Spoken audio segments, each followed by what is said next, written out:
हमने अपने पिछले टॉपिक में किया हुआ था integrated rate law equation for zero order reaction, integrated rate law equation for first order reaction और उससे रिलेटेड न्यूमेरिकल किए हुए थे। आज हम करेंगे half life period.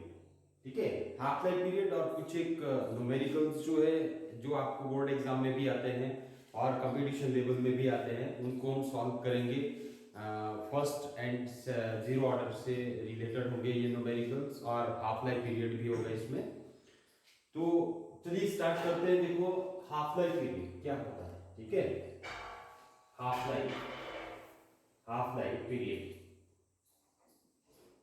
Half life period आपको क्वेश्चन जो आता है, देखो बोर्ड एग्जाम में कैसे आ सकता है question, what is half life period, drive an expression. चलिए मैं क्वेश्चन लिख लेता हूं। देखो क्वेश्चन कैसे आता है, what is half life period, ऐसे करके आता है। What is half life period, half life period, what is half life period, ये आ गया। फिर आगे क्या लिखते हैं, देखो ड्राइव एन एक्सप्रेशन। ठीक है, ड्राइव एन एक्सप्रेशन फॉर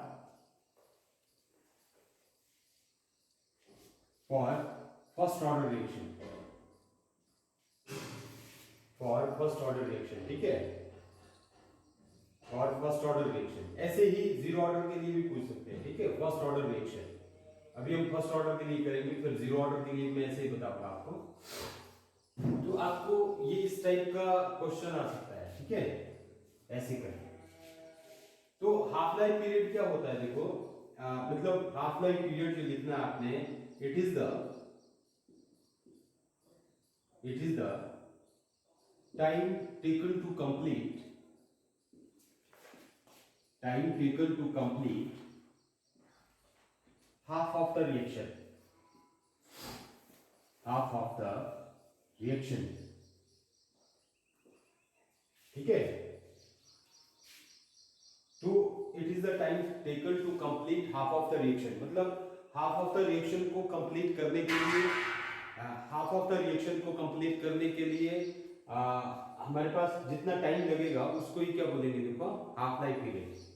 और हम एक और डेफिनेशन बोल सकते हैं कि हाफ लाइफ पीरियड जो होता है वो होता है जिस टाइम हमारे पास रिएक्टिंग स्पीसीज की कंसंट्रेशन क्या हो जाती है, हाफ हो जाती है। ओके, मतलब रिएक्टिंग स्पीसीज की कंसंट्रेशन क्या हो जाती है, हाफ हो जाती है। तो आप इसको ऐसे भी लिख सकते हैं, it is the time taken when concentration of the reacting species are completely half. ठीक है, तो जब ये रिएक्टिव स्पीसीज की कंसंट्रेशन जो है वो हाफ हो जाती है ना, तो करके हम इसको क्या बोलेंगे, हाफ लाइफ पीरियड। अब हमने ड्राइव करना है, देखो, और इसको हम इसको इट इज डिनोटेड एज, ऐसे करके लिखना है, इट इज डिनोटेड एज, कैसे, देखो टी और 1/2 टी हाफ, ऐसे करके हम इसको डिनोट कर देते हैं। ठीक है, it is denoted as this. अब देखो एक्सप्रेशन हम यहाँ पे फाइंड आउट करते हैं।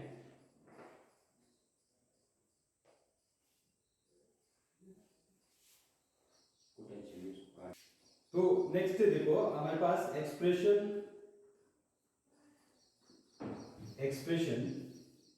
For half life period, expression of half life period,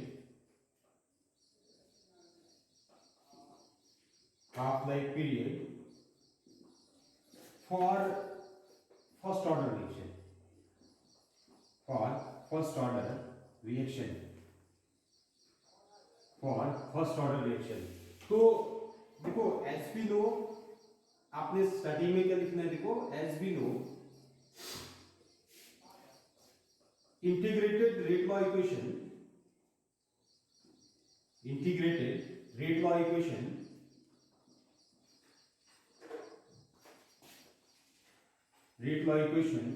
for first order reaction, for first order reaction is क्या आ जाता है, देखो फर्स्ट ऑर्डर रिएक्शन के लिए P इज इक्वल टू 2.303, ये आपको याद होना चाहिए, divided by K log of A not over क्या आ जाता है हमारे पास A। ठीक है। व्हेन नीचे लिखना है देखो, when t is equal to T half, जब हमारे पास t जो है वो टाइम कितना हो जाएगा, आधा हो जाएगा, ठीक है। t is equal to T half, then क्या आ जाता है ये, देन देखो कंसंट्रेशन जो होती है वो क्या हो जाती है, हाफ हो जाती है। ए नॉट जो है वो हमारे पास इनिशियल कंसंट्रेशन है जब reacting species A gives us product, ऐसे करके है ना ये, ठीक है। तो ये ए तो रिएक्टिंग स्पीसीज है, इसकी कंसंट्रेशन देखो जो ए नॉट है हमारे पास, ये है इनिशियल कंसंट्रेशन, जब इनिशियल में जब स्टार्ट हुआ रिएक्शन, ठीक है। और ए जो है ना, ये क्या है हमारे पास, फाइनल कंसंट्रेशन है इसकी, जब प्रोडक्ट की फॉर्मेशन हो जाती है। तो अब ये ए जो है, देन ए जो होगा हमारे पास देखो फाइनल कंसंट्रेशन ए, ये किसके इक्वल होगी, जब हमारे पास टी हाफ पे ए की कंसंट्रेशन कितनी रहेगी, जब इसकी इनिशियल कंसंट्रेशन आधी हो जाएगी, ए नॉट डिवाइडेड बाय क्या हो जाएगा, 2, है ना। तो इनिशियल कंसंट्रेशन क्या होगी इसकी, हाफ हो गई, ए नॉट डिवाइडेड बाय 2 पे आ गई, ठीक है। तो यहां पे क्या आ जाता है, t half is equal to कितना आ जाता है देखो, 2.303 divided by k, log of क्या आ जाएगा, ए नॉट डिवाइडेड बाय 2, ये कैंसिल आउट हो गया और 2 ऊपर चला जाएगा देखो, तो log 2 रह जाएगा। तो यहाँ पे कितना आ जाएगा, 2.303 डिवाइडेड बाय के, और log ऑफ कितना आ गया हमारे पास 2। और इसकी टी हाफ की वैल्यू यदि हम लिखे देखो, t half is equal to 2.303 divided by k, log 2 की वैल्यू होती है 0.3010, ऐसे करके आ जाता है ये, ठीक है। log ऑफ कितनी आ जाती है देखो, कितनी वैल्यू आ जाएगी इसकी, 0.3010। तो इसको मल्टीप्लाई करके 0.693 डिवाइडेड बाय के आ जाता है हमारे पास, ठीक है। टी हाफ इसको यदि आप कैलकुलेट करेंगे 0.693 डिवाइडेड बाय के जो है ये आ जाता है, तो यही क्या आ जाती है हमारे पास, वैल्यू आ जाती है टी हाफ की, ओके। तो ये किसके लिए है, फर्स्ट ऑर्डर के लिए।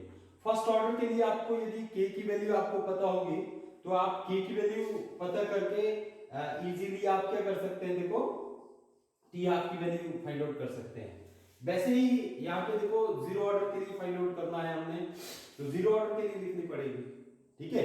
तो आपने नीचे लिखना है देखो, expression of half life period for zero order reaction, मैं यहां से ही मिटा रहा हूं इसको,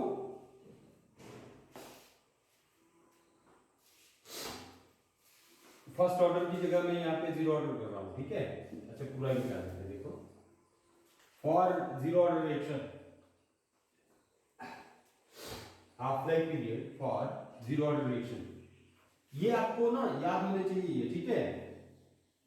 ये जो है ये वैल्यूज याद होनी चाहिए आपको। टी आपने लिखना है t half for zero order reaction, zero order reaction के लिए टी हाफ क्या होगा, तो आपने लिखना है देखो, as we know integrated rate law equation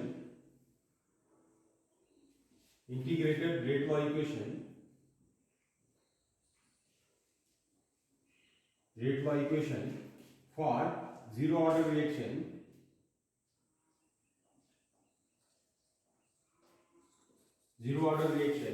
is, zero order reaction के लिए क्या आ जाता है देखो हमारे पास, integrated rate law equation, P is equal to, ये आ जाता है हमारे पास A naught minus A divided by K,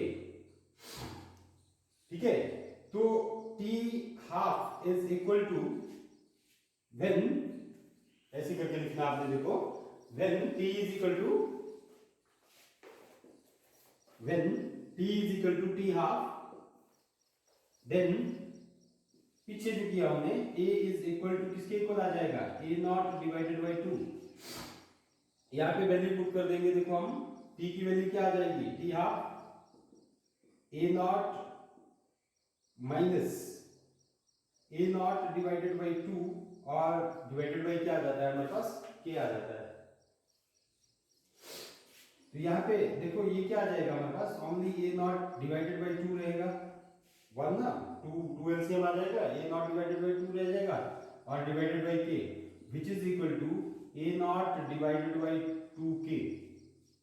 ठीक है, तो टी हाफ जो है वो a naught divided by 2k आ गया हमारे पास, किसके लिए, जीरो ऑर्डर रिएक्शन के लिए।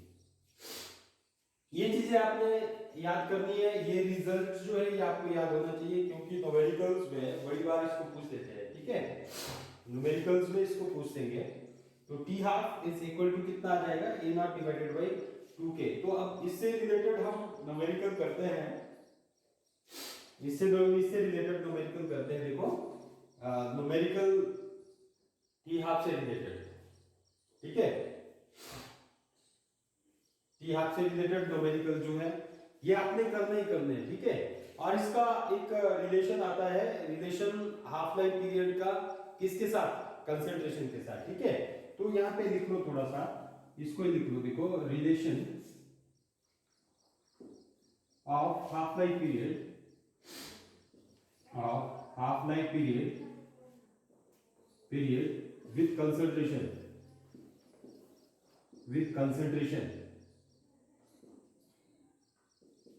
कंसंट्रेशन के साथ कैसे ये आ जाता है। देखो इसका,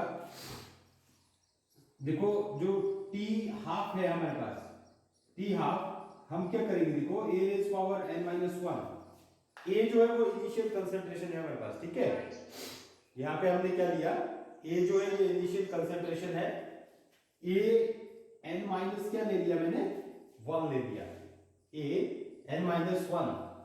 ठीक है, तो इसको हम ऐसे भी लिख सकते हैं, देखो, और हम ऐसे करके t half is directly proportional to a raise power 1 minus n minus 1 ऊपर चला गया, 1 माइनस n। तो ये रिलेशन होता है हमारे पास, इसको ही लेंगे। देखो यदि हम फॉर जीरो ऑर्डर के लिए लिखेंगे, for zero order t half is equal to क्या आ जाएगा, इज डायरेक्टली प्रोपोर्शनल टू किसके आ जाएगा, ए कंसंट्रेशन के। ठीक है, फॉर फर्स्ट ऑर्डर रिएक्शन, देखो for first order reaction, first order के लिए क्या आ जाएगा, t half is directly proportional to a raise power क्या आ जाएगा, 1 माइनस 1 0, तो ये क्या आ जाएगा, कांस्टेंट। ठीक है, ऐसे ही हम सेकंड ऑर्डर के लिए भी करेंगे। ठीक है, तो ये थोड़ा सा ये रिलेशन है, कभी कभी न्यूमेरिकल्स में डायरेक्ट ये यूटिलाइज हो जाता है। ठीक है, चलिए थोड़ा सा न्यूमेरिकल करते हैं इसके, टी हाफ से रिलेटेड कुछ एक न्यूमेरिकल्स करते हैं। देखो ये first order reaction takes 40 minutes for 30% decomposition, मतलब 30% जो है वो रिएक्शन कंप्लीट हो गया है। कितना, 30% रिएक्शन कंप्लीट हो गया है, तो उसको कंप्लीट करने के लिए 40% का टाइम लेता है, 40 मिनट का टाइम लेता है। तो कैलकुलेट क्या करना है हमने, टी हाफ। ठीक है, टी हाफ जो है वो कितना आएगा वो कैलकुलेट करना है। तो टी हाफ कैलकुलेट करने के लिए हमको क्या करना पड़ेगा, देखो फर्स्ट ऑफ ऑल यहां से k की वैल्यू फाइंड आउट करनी पड़ेगी। देखो टी हाफ जो है ना हमारे पास, देखो first of all T half जो है वो फर्स्ट ऑर्डर रिएक्शन के लिए 0.693 डिवाइडेड बाय क्या आ जाता है, k। तो हमको क्या चाहिए, अब k की वैल्यू चाहिए। तो for first order reaction, for first order reaction, for first order reaction, for first order reaction के लिए क्या आ जाता है हमारे पास, देखो k is equal to 2.303 divided by क्या आ जाता है, t आ जाएगा टाइम। ठीक है, लॉग ऑफ क्या आ जाएगा, अब a over a minus x, a over a minus x। अब देखो a क्या है हमारे पास, इनिशियल कंसंट्रेशन है। अब परसेंटेज में देके रखा है, तो इनिशियल कंसंट्रेशन कितनी हुई हमारे पास, 100। a परसेंटेज में है ना, 100% है, पूरी की पूरी 100 है a, और x कितना अमाउंट है, 30 जो है वो डिकम्पोजिशन हो गई है उसकी 30% की, x x amount of reactant जो है वो रिड्यूस हो गया है प्रोडक्ट में, तो x कितना लेंगे हम 30 लेंगे। तो यहाँ पे इसकी वैल्यू पुट कर देंगे, तो यहाँ पे क्या आ जाएगा k is equal to 2.303 divided by t। t की वैल्यू कितनी है 40 मिनट्स, ठीक है।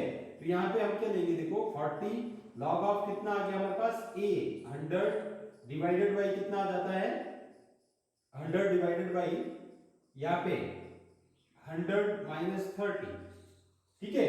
तो k इज इक्वल टू कितना आ गया 2.303 डिवाइडेड बाई 40 लॉग ऑफ कितना आ जाता है देखो 100 ओवर 70, मतलब ये कैंसिल आउट हो गया, तो हमारे पास आ जाता है 2.303 डिवाइडेड बाई 40 लॉग ऑफ कितना आ जाएगा हमारे पास 10 ओवर 7।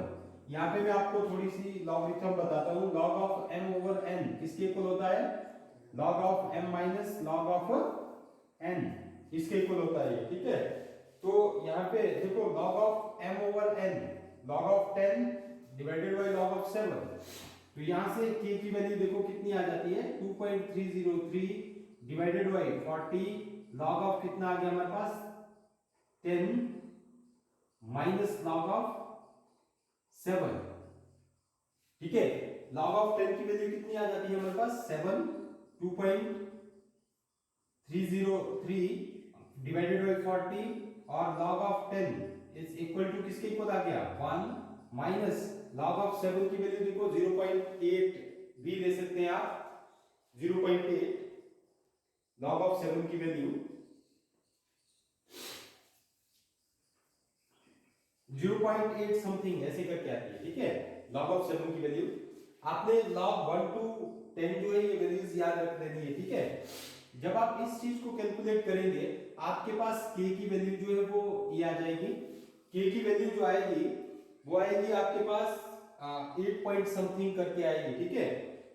ये आएगी 8.91 into 10 रेज पावर क्या आ जाती है जब आप कैलकुलेट करते हैं 10 रेज पावर -3 मिनट इनवर्स, ठीक है। ये आ गई। अब देखो t हाफ जो है वो फाइंड आउट करना है आपने, इसको कैलकुलेट कर लेना है, ठीक है। कैलकुलेशन से आ जाएगी है। अब यहाँ पे t हाफ जो है ये इसकी वैल्यू कितनी आ जाती है t हाफ, ये फाइंड आउट करना है आपने 0.693 divided by k 8.91 into 10 raised power -3 minutes. ये जब आप इसको कैलकुलेट करेंगे तो आपके पास t हाफ जो है इसकी वैल्यू आ जाएगी t हाफ की वैल्यू, ठीक है। चलिए कल कैलकुलेट करो जरा।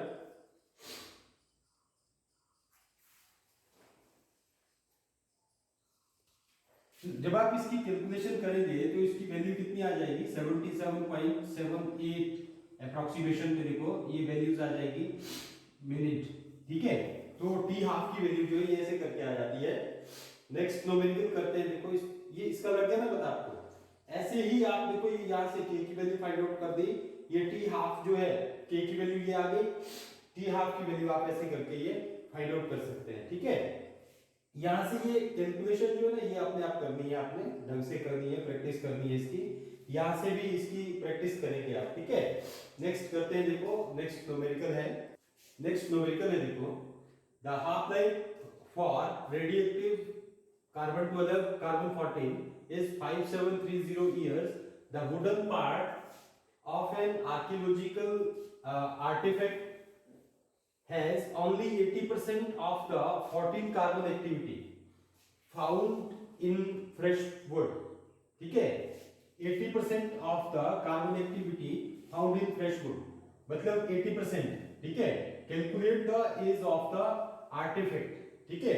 आर्टिफैक्ट की हमने एज फाइंड आउट करनी है, तो आर्टिफैक्ट की एज फाइंड आउट करने के लिए आपको क्या करना पड़ेगा, देखो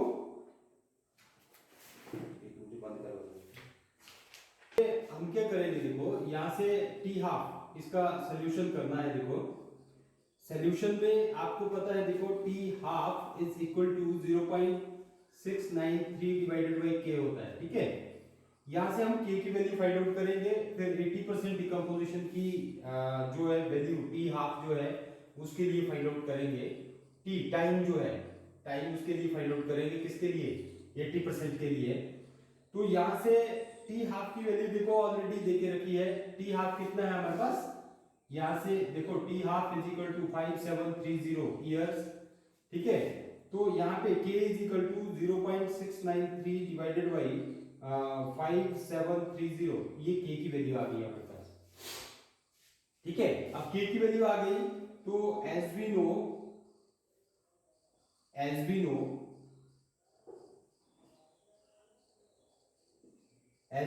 for first order reaction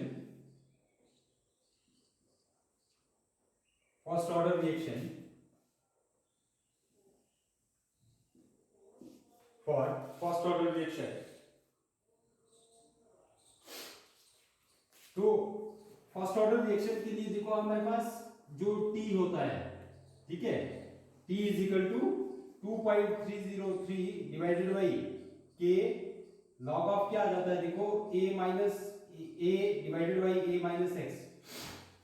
यहाँ पे 100% है ये, ठीक है। x की वैल्यू कितनी है 80, ठीक है।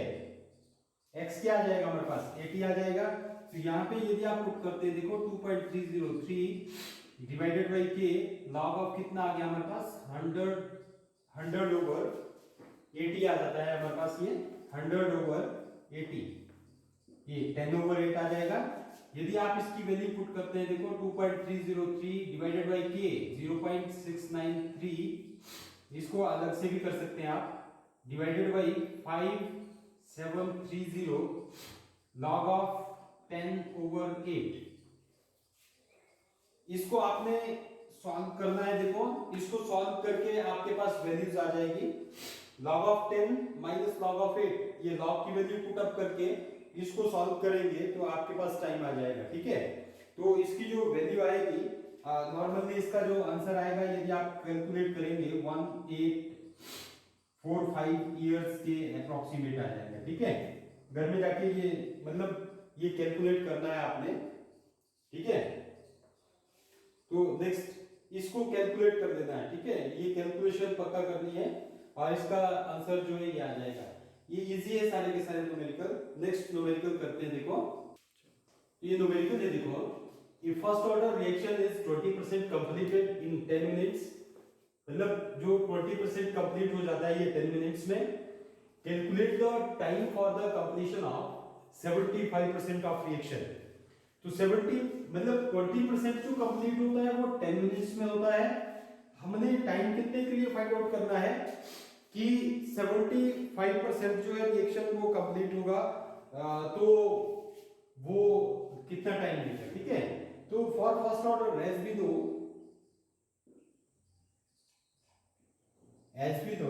अब देखो t जो है हमारे पास वैल्यूज है, t is equal to 2.303 divided by k log of क्या आ जाता है a over a minus x, ठीक है। यदि हम t देखो 20% के लिए करते हैं, t फॉर 20%, ठीक है, इज इक्वल टू कितना है 10 मिनट्स, ठीक है। t की वैल्यू ऑलरेडी देके रखी है ये यहाँ पे 10, a की वैल्यू कितनी होगी 100 है, ठीक है, परसेंटेज में a 100, x is equal to कितना परसेंट है 20% कंप्लीट हो गया, ठीक है। तो यहां से हमने k की वैल्यू फाइंड आउट करनी है, देखो k इज इक्वल टू कितना आ जाएगा 2.303 डिवाइडेड बाई t 20%, यहां से t 20% लॉग ऑफ देखो 100 ओवर क्या आ जाएगा हमारे पास 100 माइनस 20 कितना आ जाएगा 80, ठीक है, 100 माइनस 20। तो k is equal to 2.303 divided by t 20% के लिए कितना है 10, लॉग ऑफ कितना आ जाएगा हमारे पास देखो 10 ओवर 8। यहां से यदि आप सॉल्व करेंगे देखो k is equal to 2.303 divided by 10 log of 10 minus log of 8, मतलब क्या आ जाएगा देखो log of m over n log of m minus n। हाँ, log 10 की वैल्यू आपको पता है, देखो log 8 की वैल्यू 0.9 के बीच में होती है, बट यदि आपने 0.9 एग्जैक्ट ही वैल्यू लिखनी है तो log 2 की वैल्यू आपको पता होती है, देखो log 2 की वैल्यू याद रखो। तो यहाँ पे ये कितना आ जाएगा देखो 8 को हम कैसे लिख सकते हैं, देखो मैं यहाँ पे लिख रहा हूँ, मतलब 8 2 raise power 3, 2 to the 4 to the 8, 2 raise power 3 कर सकते हैं हम। तो इसको यदि हम सॉल्व करते हैं, देखो log 8 है तो ये 2 रेज पावर 3 आ जाएगा, ठीक है, आएगा ना। तो log of m raise to power n, m raise to power n किसके इक्वल होता है, n log m के इक्वल होता है, तो ये किसके इक्वल आ जाएगा, 3 log 2 के इक्वल आ जाएगा यहाँ पे, ठीक है। 2.303 डिवाइडेड बाई 10 और log ऑफ 10 की वैल्यू 1 माइनस ये कितना आ जाएगा 2 log 3 log सॉरी 2 log 2 की वैल्यू पुट अप कर दो, 2.303 डिवाइडेड बाई 10 1 माइनस 3 इंटू 0.3010, ठीक है। इसको सॉल्व करके आपके पास वैल्यूज आ जाएगी, देखो किसकी, k की वैल्यू आ जाएगी, ये k की वैल्यू आ जाएगी हमारे पास, ठीक है। ये आपने कैलकुलेट कर देना है, यहां से k की वैल्यू आ जाएगी ना। अब हमने किसके लिए फाइंड आउट करना है, देखो टाइम फॉर t75 के लिए, तो t75% के लिए हमने फाइंड आउट करना है, तो ये क्या आ जाएगा 2.303 डिवाइडेड बाई क्या आ गया हमारे पास k log of a minus x, a divided by a कितना आ जाएगा, अब यहां पे लिखो लिखो फॉर 75%, ठीक है, टाइम फॉर ऊपर लिखना है टाइम फॉर 75% रिएक्शन के लिए।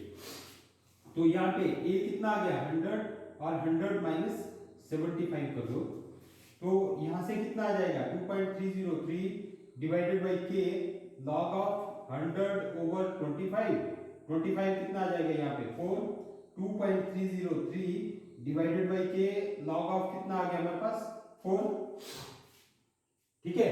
log ऑफ 4 को फर्दर देखो, log ऑफ 4 की वैल्यू यदि आपको पता नहीं है तो 2 रेज पावर 2 log कितना आ जाएगा 2, तो हम इसको कैसे कर देंगे, देखो ये 2.303 divided by k log of मतलब 2 log क्या आ जाएगा हमारे पास 2, ठीक है।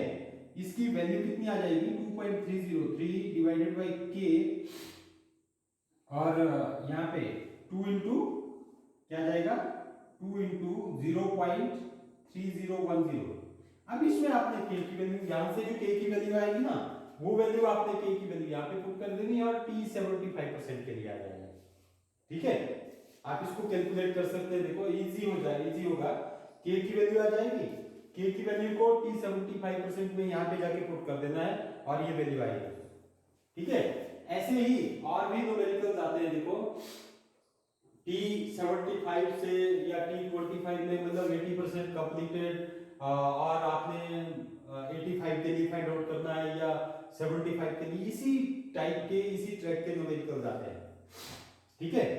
तो नेक्स्ट है, देखो नेक्स्ट न्यूमेरिकल है, देखो ये पीछे वाले रिलेटेड न्यूमेरिकल है, इनकी प्रैक्टिस मैं आपको थोड़े थोड़े हिंट दे दूंगा बट इनकी प्रैक्टिस आपने खुद करनी है, ठीक है। ये फर्स्ट ऑर्डर रिएक्शन इज 40%, ये फर्स्ट है हमारे पास न्यूमेरिकल, ये सेकंड और ये थर्ड, ठीक है, 3 है। तो a first order reaction is 40% completed in 15 minutes, in what time with the reaction be 80% completed, ठीक है। तो यहां से आपने क्या करना है, देखो कि ये 40% कंप्लीट है, देखो 40% कंप्लीटेड इन 50 मिनट्स, जो पिछला न्यूमेरिकल किया हमने उससे ही रिलेटेड है। यहां से आपने k की वैल्यू फाइंड आउट करनी है और वही k की वैल्यू आपने 80% कंप्लीट में लगा देनी है, ठीक है। तो आप यहां से टाइम जो है वो इजीली कैलकुलेट कर सकते हैं इसके लिए, ठीक है। और यदि कोई प्रॉब्लम होगी तो मैं बता दूंगा इनको फिर बाद में। Calculate the half life of first order reaction from there rate constant given below this, मतलब रेट कांस्टेंट की वैल्यू देके रखी है 200 सेकंड इनवर्स 4 इयर्स देके रखी है, तो रेट कांस्टेंट की वैल्यू आपने हाफ लाइफ पीरियड जो फाइंड आउट करना है। यहां से क्या है कैलकुलेट रेट कांस्टेंट, अब हाफ लाइफ पीरियड की जगह आपने क्या करना है रेट कांस्टेंट की वैल्यू, मतलब ये सिंपल देखो t हाफ is equal to 0.693 divided by k है, ये जीरो ऑर्डर के लिए भी आ सकता है, ठीक है। हमने फर्स्ट ऑर्डर के लिए किया, जीरो ऑर्डर के लिए अलग से है, डिवाइडेड बाय के, तो k इज इक्वल टू कितना आ जाएगा 0.693 डिवाइडेड बाय t हाफ।